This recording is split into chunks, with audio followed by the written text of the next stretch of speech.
بسم اللہ الحمد للہ والصلاة والسلام علی رسول اللہ رب اشرح لی صدری ویسر لی امری واحلل عقدۃ من لسانی یفقہوا قولی۔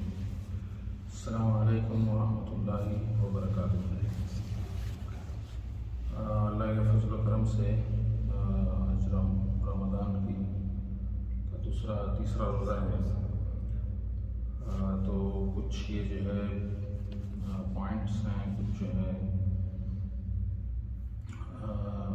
رمضان کے روزوں کے بارے میں جو ہے کچھ انفارمیشن ہے کہ مسلمان یہ روزے کیوں رکھتے ہیں اور ان کی جو ہے کیا اہمیت ہے، اور احادیث میں جو ہے کیا ہم کو کرنا کیا چاہیے، کیسے جو ہے اس میں عمل کرنا چاہیے، اس پہ تھوڑا نظر ڈالتے ہیں۔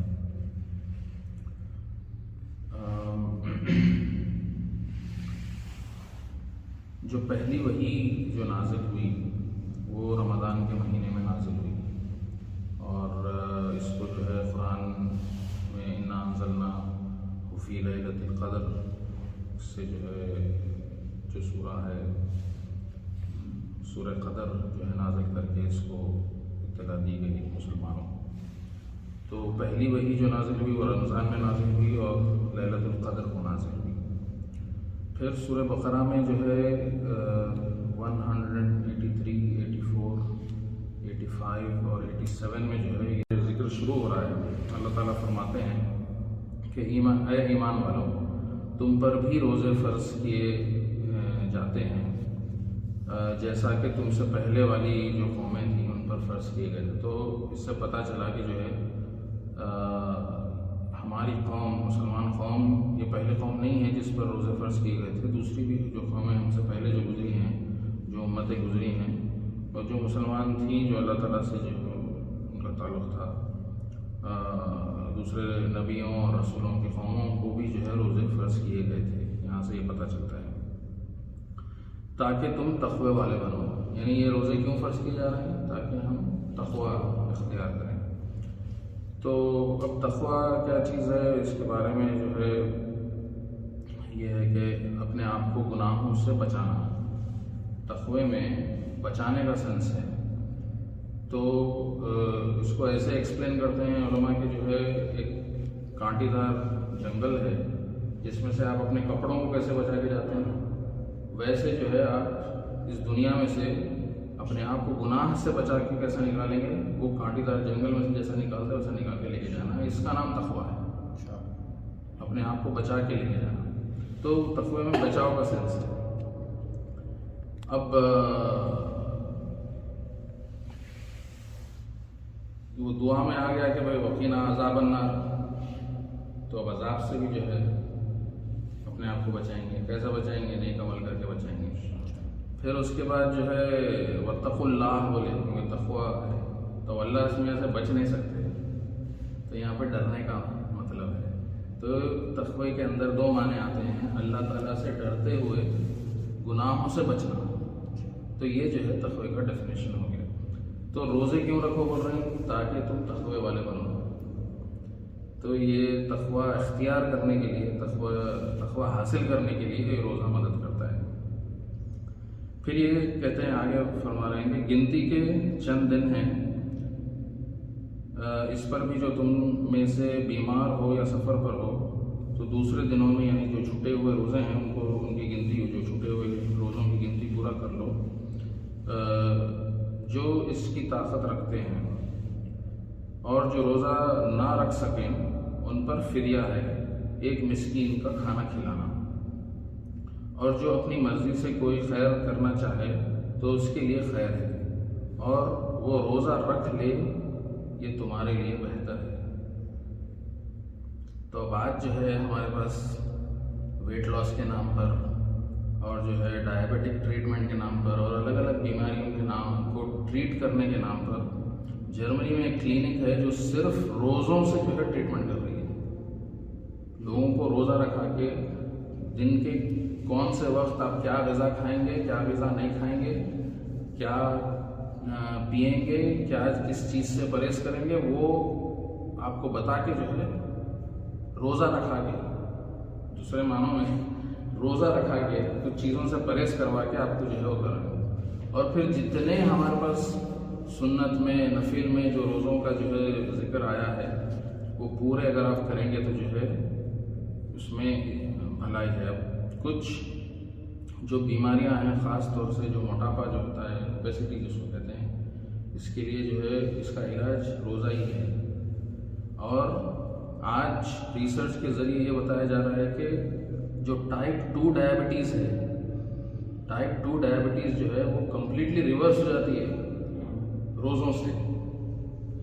اور ایسے جو ہے کئی اب بیماریاں ہیں جو میں تو صرف یہی کہوں گا ان کو کہ جو ہے یہ روزوں کا سائیڈ افیکٹ ہے کیونکہ اصل جو اس کا فائدہ ہے وہ اللہ تعالیٰ تو جو ہے آگے آپ ہم پڑھیں گے سنیں گے کہ روزوں کا جو ہے کیا فائدہ ہونے والا ہے. تو یہ صرف روزوں کے سائیڈ افیکٹس ہیں کہ بھئی روزہ رکھیں گے اللہ تعالیٰ کے لیے بندہ روزہ رکھتا ہے تو جو ہے اس کے یہ بدلے میں یہ دنیا کے یہ فائدے ہیں وہ آخرت میں کیا فائدہ. تو نیت ہماری صاف کیسی رہنا ہے کہ بھئی ہم اللہ تعالیٰ کے لیے روزہ رکھ رہے ہیں اور جو مسنون طریقہ ہے اور جو مسنون چیزیں آپ صلی اللہ علیہ وسلم نے فرمائی ان چیزوں کو فالو کریں گے.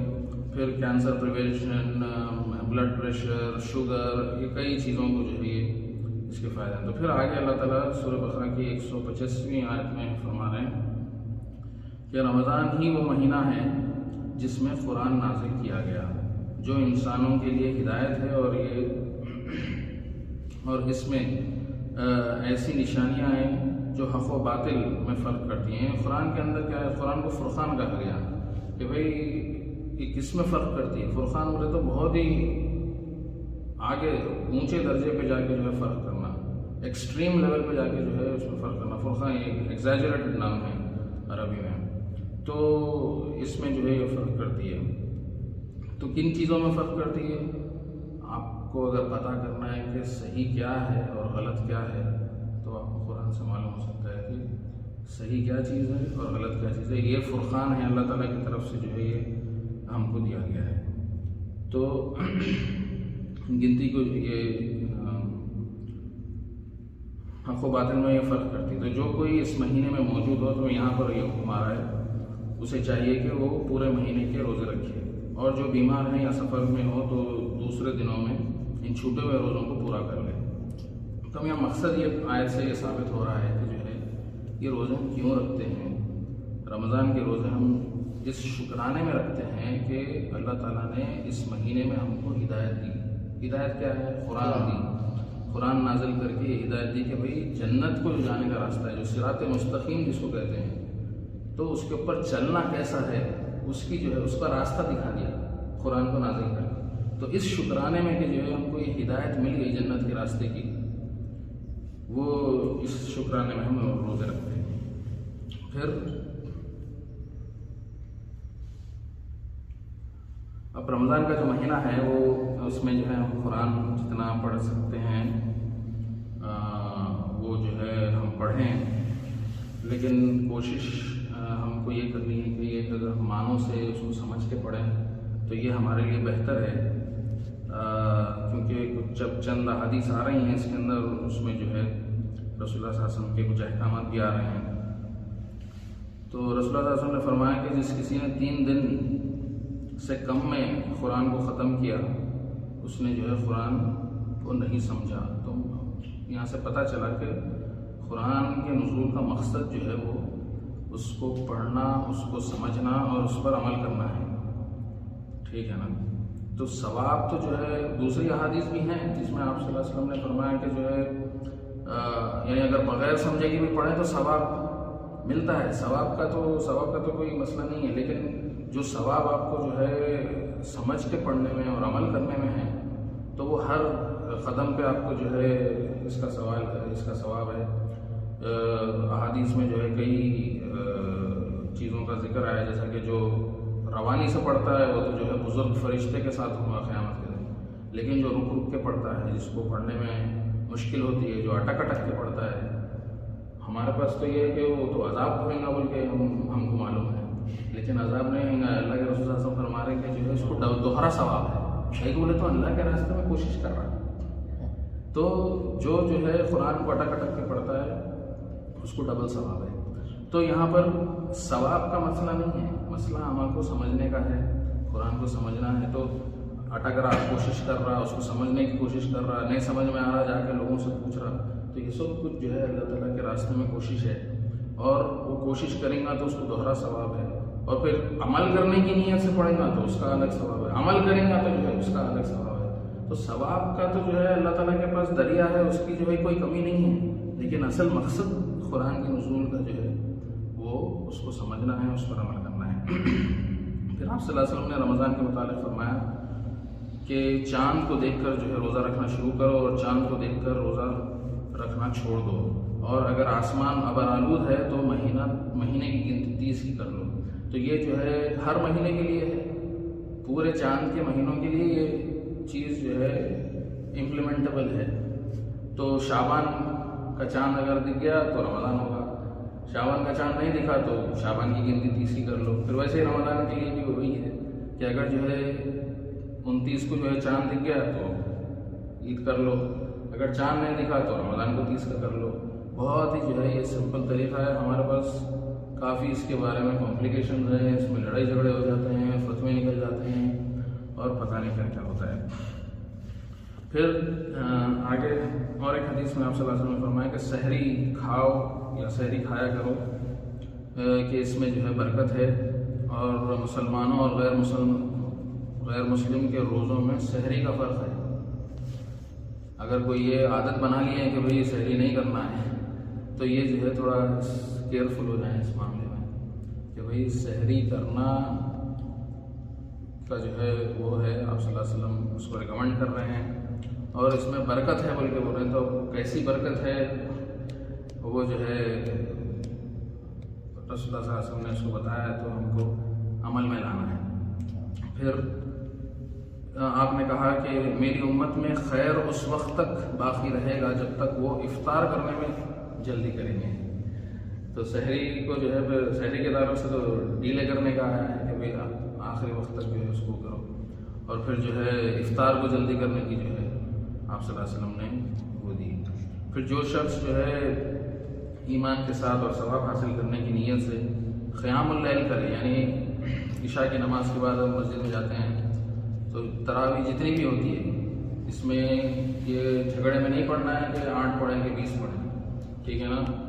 اگر پروف اگر کوئی مانگے تو جو ہے 36 رکعت کی بھی جو ہے پروف ہے، تو رکعت کا جو ہے کوئی وہ نہیں ہے۔ امام جتنی نماز پڑھائے گا وہ نماز پوری کر کے آنا، جب تک کہ امام اپنے جگہ سے ہٹ نہیں جائے وہاں سے نہیں ہٹنا۔ اب اگر کہیں 20 رکعت ہو رہی ہے تو اب بعض لوگ جو ہے 8 پڑھ کے نکل جاتے ہیں، ایسا نہیں ہے۔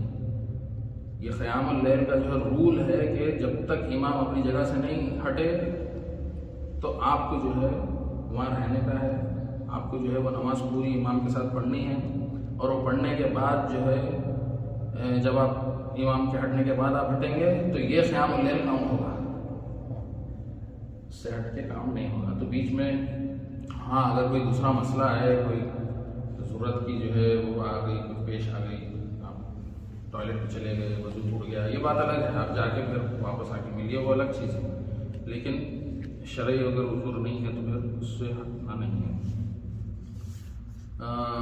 رمضان میں آپ صلی اللہ علیہ وسلم اگر سفر کرتے تو روزہ نہیں رکھتے، اگر جو ہے روزہ رکھے ہوئے ہوتے ہیں تو پھر روزہ کھول لیا کرتے ہیں، تو سفر میں جو ہے وہ روزہ رکھنے کا نہیں ہے۔